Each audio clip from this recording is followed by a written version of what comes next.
नमस्कार दोस्तों, Dehra study hub YouTube channel में आप सभी का स्वागत है। और आज का हमारा जो सभ्यताओं का जो टॉपिक था उसका नेक्स्ट पार्ट जो है वो हम करने जा रहे हैं। आज की जो हमारी सभ्यता है वो है बालाथल की सभ्यता। बालाथल की जो सभ्यता है वो उदयपुर की एक तहसील है वल्लभनगर।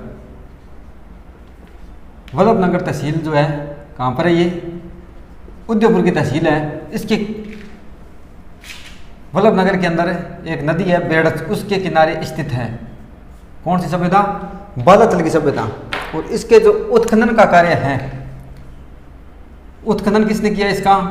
इसका उत्खनन किया था वीरेंद्रनाथ मिश्र ने। वीरेंद्रनाथ मिश्र ने इसके उत्खनन का जो कार्य है वो किया। और यहाँ से हमें क्या क्या चीज़ें जो हमें प्राप्त होती है वो देखती हैं। प्राप्तियाँ क्या क्या मुख्य प्राप्तियाँ यहाँ से हमें जो वस्तुएं हैं वो मिली है। यहाँ से हमें 5 लोहे गलाने की भट्टियाँ मिली है। लोहे गलाने की भट्टियाँ। इसके अलावा यहाँ से हमें 2 तांबे के सिक्के प्राप्त होते हैं। 2 तांबे के सिक्के। इन 2 तांबे के सिक्के प्राप्त होते हैं, एक पर तो हाथी का चित्र बना हुआ है और दूसरे पर चंद्रमा का चित्र बना हुआ है। तो ये हमें बालाथल की जो सभ्यता है वहाँ से ये इतनी वस्तुएं प्राप्त होती है। और यहाँ पर एक दुर्ग बना हुआ है। इसके अलावा एक दुर्ग है जिसकी मुख्य जो विशेषता है वो है आयताकार बुर्जियाँ। इसकी जो बुर्जियाँ हैं वो आयताकार है। तो ये हमें वस्तुएं जो है इतनी बालाथल की सभ्यता से प्राप्त होती है। एक बार और देख लेते हैं। बालाथल की जो सभ्यता है वो वल्लभनगर तहसील के अंदर है। उदयपुर में बेड़च नदी के किनारे स्थित है। उत्खनन जो है इसका वीरेंद्रनाथ मिश्र ने किया था। 1993 में ये जो है इसके उत्खनन का कार्य हुआ था। इसकी जो प्रमुख प्राप्तियां हैं वो लोहे गलाने की भट्टियाँ यहाँ से मिली है। कितनी मिली है? 5। 2 तांबे के सिक्के मिले हैं जिस पर एक पर हाथी बना हुआ है और दूसरे पर चंद्रमा का चित्र बना हुआ है। एक दुर्ग भी मिला है जिसकी खास विशेषता ये है कि उसकी जो बुर्जियाँ हैं वो आयताकार है। नेक्स्ट अपनी सभ्यता जो है वो देखते हैं अपने कौन सी है। नेक्स्ट अपनी जो सभ्यता है वो है बागोर की सभ्यता। बागोर की सभ्यता। बागोर की सभ्यता कहाँ पर है? भीलवाड़ा के अंदर है। एक चीज का ध्यान रखना, बागोर की सभ्यता भीलवाड़ा के अंदर है लेकिन बागोर की जो हवेली है वो उदयपुर के अंदर है। तो इसके जो उत्खनन है वो 1966 से 69 तक चला। और इसके उत्खनन का जो कार्य है वो किया वीरेंद्रनाथ मिश्र और एक स्वीडन का इतिहासकार था एल.एस. लेस्नी। एल.एस. लेस्नी जो था वो स्वीडन का इतिहासकार था। इन्होंने इसके उत्खनन का कार्य किया बागोर की सभ्यता का। बागोर की जो सभ्यता है ये भारत का, यहाँ से भारत के प्राचीनतम पशुपालन के साक्ष्य मिले हैं। प्राचीनतम पशुपालन के साक्ष्य कहाँ से? बागोर से। इसके अलावा यहाँ से पशुओं की जली हुई हड्डियाँ मिली है। क्या मिली है? पशुओं की जली हुई हड्डियाँ, जिससे ये अनुमान लगाया जाता है कि ये जो लोग थे ये मांसाहारी थे। क्योंकि जहाँ से जली हुई हड्डियाँ मिली है तो सीधा सा ही अनुमान लगा सकते हैं कि वो लोग मांसाहारी थे। नेक्स्ट अपनी सभ्यता जो है वो है रंगमहल की सभ्यता।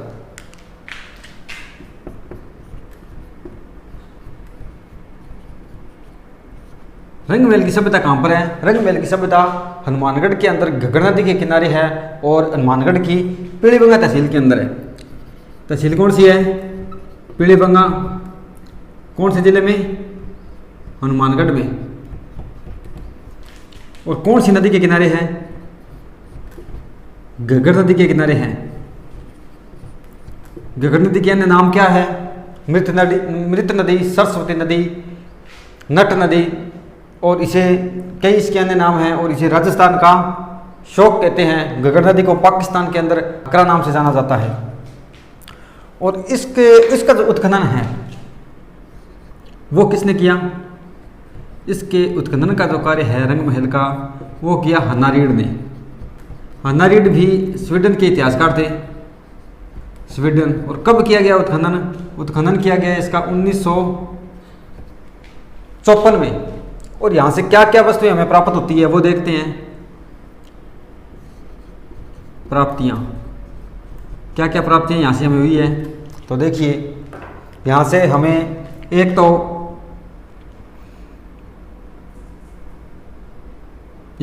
गंधार शैली की मूर्तियाँ प्राप्त होती है। कितनी? 4। किस किस की मूर्तियाँ प्राप्त होती है? वो 4 जो है वो एक तो शिव और पार्वती की है, शिव और पार्वती। दूसरी भगवान कृष्ण की और भगवान बुद्ध की मूर्ति। और इसके अलावा गुरु और शिष्य की मूर्ति प्राप्त होती है। ये इतनी यहाँ से गंधार शैली की मूर्तियाँ प्राप्त होती है 4, जिसके अंदर एक तो शिव पार्वती की मूर्ति है, एक कृष्ण की मूर्ति है, बुद्ध की मूर्ति है, महात्मा बुद्ध की, और गुरु और शिष्य की मूर्ति है। और यहाँ से हमें मुद्राएं मिली है। कितनी मुद्राएं मिली है? एक तो 105 मुद्राएं मिली है जो गुप्तकालीन है। गुप्तकालीन कितनी मुद्राएं मिली है? 105। और कनिष्क के काल की कितनी मुद्राएं मिली है? 2। एक गुप्तकालीन की जो मुद्राएं हैं वो 105 है और कनिष्क के काल की जो मुद्राएं हैं वो है 2। इतिहासकार हुआ था एक वीवर नाम के इतिहासकार ने इन मुद्राओं को क्या नाम दिया है? मुरांड। कौन सी मुद्राओं को? जो मुद्राएं हमें रंगमहल की सभ्यता से प्राप्त होती है। इसके अलावा यहाँ से एक अर्जकपाद की मूर्ति मिली है। अर्जकपाद यह मूर्ति जो है इसके अंदर सिर जो है, सिर किसका है? बकरे का है। इस मूर्ति के अंदर सिर बकरे का है और जो शरीर है वो शरीर है मानव का। सिर बकरे का है, शरीर मानव का है। और एक पैर जो है, एक पैर वो है हाथी का।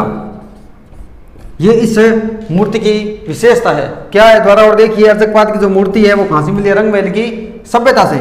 और यहाँ से इसके अंदर जो सिर है वो बकरे का है, शरीर मानव का है और एक जो पैर है वो है हाथी का। इसके अलावा यहाँ से जालीदार बर्तनों की प्राप्ति भी होती है। जालीदार बर्तन भी यहाँ से हमें मिले हैं। और यह जनपदकालीन सभ्यता थी, जनपदकालीन सभ्यता। और कौन से जनपद? 6ठी शताब्दी ईसा पूर्व जो जनपद थे उस समय राजस्थान के अंदर भी 7 जनपद थे। उन 7 जनपदों में से एक राजस्थान के अंदर एक जनपद था योध्या जनपद, जो हनुमानगढ़ और गंगानगर और उसके जो उत्तरी भाग है पंजाब और हरियाणा का, उसको योध्या जनपद के नाम से जाना जाता था। उसी योध्या जनपद का एक केंद्र था रंगमहल। तो उसका एक केंद्र था, जो योध्या जनपद था उसका केंद्र था कौन? ये रंगमहल। और ये जनपदकालीन सभ्यता मानी जाती है, वो बता ही दिया मैंने। और कौन से यहाँ पे नाम और लिख देता हूँ। योध्या जनपद का प्रधान केंद्र था। योध्या जनपद जो हनुमानगढ़ और गंगानगर को कहा जाता है राजस्थान के अंदर, इसकी राजधानी थी योध्या जनपद की मद्र। नेक्स्ट अपनी सभ्यता देखते हैं कौन सी है। नेक्स्ट जो सभ्यता ये छोटी छोटी सभ्यताएं हैं, 2-2 4-4 बातें हैं इनके अंदर। नेक्स्ट हमारी सभ्यता है रेड। रेड जो सभ्यता है वो टोंक के अंदर है, टोंक के अंदर। और नदी कौन सी नदी के किनारे है? डील नदी है एक टोंक के अंदर, उसके किनारे है। और यह भी जनपदकालीन सभ्यता है, जनपदकालीन। जनपद जो 7 राजस्थान के अंदर जनपद थे उनमें एक जनपद था जिसका नाम था मालव जनपद, उसकी राजधानी रही है रेड। और यहाँ से इसका जो उत्खनन है वो और देख लेते हैं। इसका जो उत्खनन है वो किया था केदारनाथपुरी ने।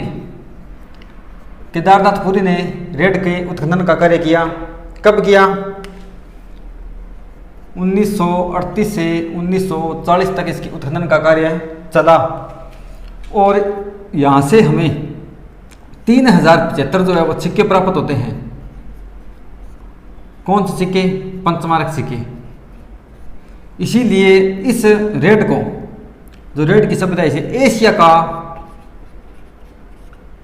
सबसे बड़ा सिक्कों का भंडार कहा जाता है। सबसे बड़ा सिक्कों का भंडार किसे कहा जाता है? रेड को। इसके अलावा जो इसके जो उत्खनन करता थे केदारनाथपुरी, केदारनाथपुरी ने क्या कहा इसके बारे में? प्राचीन भारत का टाटानगर कहाँ है? प्राचीन भारत का टाटानगर किसने कहा है? केदारनाथपुरी ने। नेक्स्ट अपने तो देखते हैं, नेक्स्ट जो सभ्यता थी नगरी सभ्यता। नगरी सभ्यता भी जनपदकालीन सभ्यता है। जनपदकालीन और जनपदकालीन एक जनपद था राजस्थान के अंदर, सीवी जनपद। सीवी जनपद की राजधानी रही है ये कौन? नगरी। सीवी जो जनपद है वो नीचे जो मेवाड़ का एरिया है, चित्तौड़गढ़ और उदयपुर के जो आसपास का, वहाँ पर विद्यमान था सीवी जनपद प्राचीन काल में, और उसकी राजधानी थी नगरी। और ये जो नगरी सभ्यता है, यहाँ से एक अभिलेख की प्राप्ति होती है। उस अभिलेख का नाम है घोसुंडी का अभिलेख। घोसुंडी का जो अभिलेख है, इसकी खोज किसने की? कवि राजा श्यामल दास ने इसकी खोज की। कवि राजा श्यामल दास। और यह घोसुंडी का जो अभिलेख है दूसरा राजस्थान का प्राचीन अभिलेख है, जो हमें वैष्णव या भागवत धर्म की जानकारी सर्वप्रथम देता है। ये चीज़ भी आपको ध्यान में रखनी है। नेक्स्ट अपनी जो सभ्यता है वो है चंद्रावती। चंद्रावती जो सभ्यता है वो सिरोही में है। नदी कौन सी है? बनास नदी के किनारे है। उत्खनन के कार्य किसने किया है? इसका उत्खनन, इसका जो उत्खनन है वो किया कृष्णकांत शर्मा। कृष्णकांत शर्मा और विनीत कुमार ने। कृष्ण कुमार शर्मा और विनीत कुमार के द्वारा इसके उत्खनन का कार्य किया गया। और यहाँ से हमें 30,000 वर्ष पुराने मानव द्वारा निर्मित उपकरण मिले हैं। और इसके अलावा यहाँ से हमें 18 बावड़ियाँ भी मिली हैं। यहाँ से अब तक 18 बावड़ियाँ मिल चुकी है। नेक्स्ट हमारी सभ्यता हम करते हैं सुनारी सभ्यता। सुनारी जो सभ्यता है वो है झुंझुनू के अंदर। यह सभ्यता जो है वो वैदिककालीन सभ्यता है। और यहाँ से हमें लोहे गलाने की भट्टी मिली है। लोहे गलाने की भट्टी। लोहे गलाने की भट्टी को और कहाँ से मिली है? बालाथल से। बालाथल से 5 लोहे गलाने की भट्टियाँ मिली है, लेकिन सुनारी से एक ही लोहे गलाने की भट्टी हमें मिली है। तो नेक्स्ट अपने और देखते हैं एक सभ्यता, छोटी सी सभ्यता, एक सीधी बांका सभ्यता।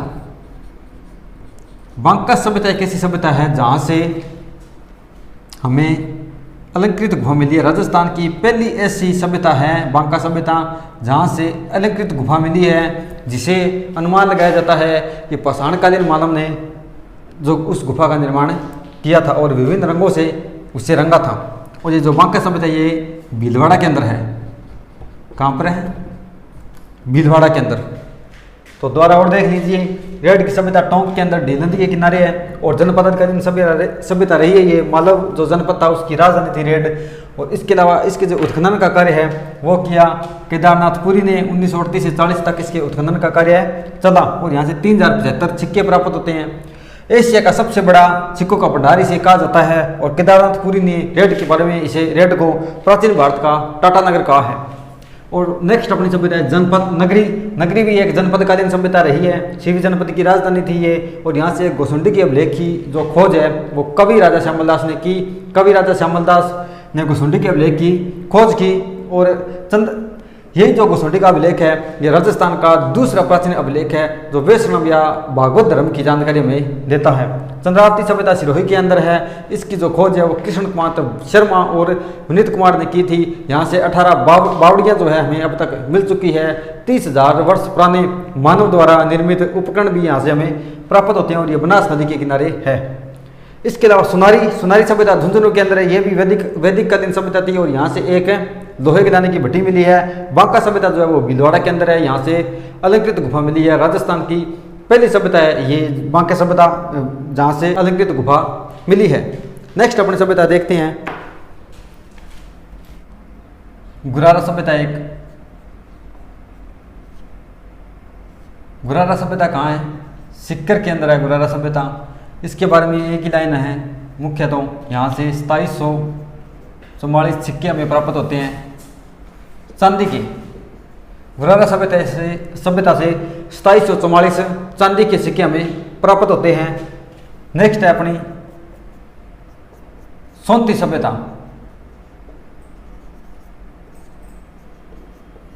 सोंती जो सभ्यता है वो बीकानेर में है।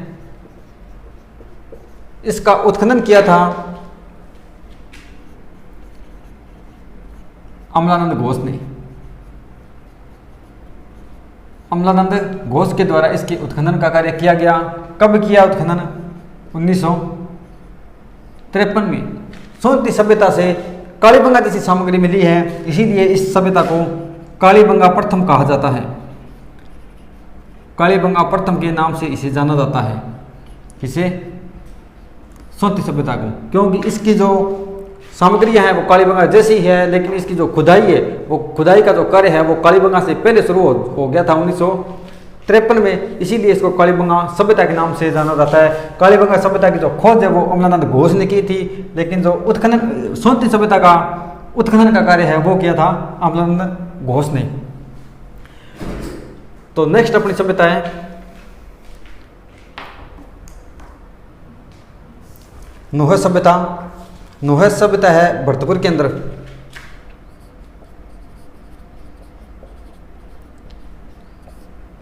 नोह सभ्यता है भरतपुर के अंदर। भरतपुर के अंदर एक नदी है जिसका नाम है रूपारेल। रूपारेल नदी के किनारे नोह सभ्यता मिलती है। और इसका जो उत्खनन है 1963 से 64 तक के मध्य रतनचंद्र अग्रवाल के द्वारा किया गया था। किसके द्वारा? रतनचंद्र अग्रवाल के द्वारा इसके उत्खनन का कार्य किया गया था नोह सभ्यता का। और यहाँ से हमें यहाँ लिख देता हूँ ब्लू पोर्ट मिले हैं। ब्लू पोर्ट यानी कि नीले घड़े यहाँ से हमें प्राप्त होते हैं। और एक यहाँ से हमें मूर्ति मिली है गजमुखी यक्ष की। गजमुखी यक्ष स्थानीय लोग जो है वो इसे जाख बाबा के नाम से जानते हैं, जो 5 मीटर ऊंची है। ब्लू पोर्ट मिली है और गजमुखी यक्ष या फिर जाख बाबा की मूर्ति मिली है जो 5 मीटर ऊंची है। इसके अलावा नेक्स्ट जो हमारी सभ्यता है वो है बयाना सभ्यता। बयाना सभ्यता कहाँ है? भरतपुर के अंदर है बयाना सभ्यता भी। बयाना सभ्यता के अंदर से राजस्थान का प्रथम विजय स्तंभ हमें प्राप्त होता है, जिसका निर्माण है समुद्रगुप्त ने करवाया था। क्या क्या मिलता है हमें यहाँ से? विजय स्तंभ। इस विजय स्तंभ का निर्माण किसने कराया? निर्माण करवाया इसका समुद्रगुप्त के द्वारा इसका निर्माण करवाया गया था। इसके अलावा ये राजस्थान की पहली ही सभ्यता है जहाँ से हमें नील की खेती के प्रमाण मिलते हैं। नील की खेती के प्रमाण हमें मिलते हैं। कौन सी सभ्यता से? बयाना सभ्यता भरतपुर से। तो आज हमारा जो सभ्यताओं का जो टॉपिक है वो पूरा हो चुका है। नेक्स्ट हम कल राजस्थान के इतिहास का एक नया टॉपिक शुरू करेंगे। धन्यवाद।